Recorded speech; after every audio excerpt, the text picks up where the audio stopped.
Director Vignesh Shivan. Hits and flops. So all movies list. Number 1, Mr. Manmadan for Sale. 2012 లో ఈ movie release అయింది. ఈ movie flop. Number 2, నేను రౌడీనే. 2015 లో ఈ మూవీ రిలీజ్ అయింది. ఈ movie super hit. Number 3, gang movie 2018 లో రిలీజ్ అయింది. ఈ movie hit. Number 4, Paava Kadhaigal. 2020 లో ఈ మూవీ రిలీజ్ అయింది. ఈ మూవీ హిట్. నెంబర్ 5, కేఆర్కే. ఈ మూవీ 2022 లో రిలీజ్ అయింది. ఈ movie average.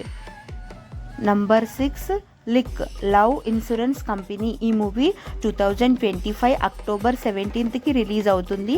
Upcoming movie. Vignesh గారు డైరెక్ట్ చేసిన మూవీస్లో మీ ఫేవరెట్ మూవీ ఏంటో కామెంట్ అయితే చేసేయండి ఫ్రెండ్స్. నా వీడియో కనుక మీకు నచ్చితే ప్లీజ్ లైక్ అయితే చేయండి. ఛానల్ని కొత్తగా చూస్తుంటే సబ్స్క్రైబ్ కూడా చేసుకోండి. నెక్స్ట్ వీడియోతో మళ్ళీ కలుసుకుందాం. Bye friends.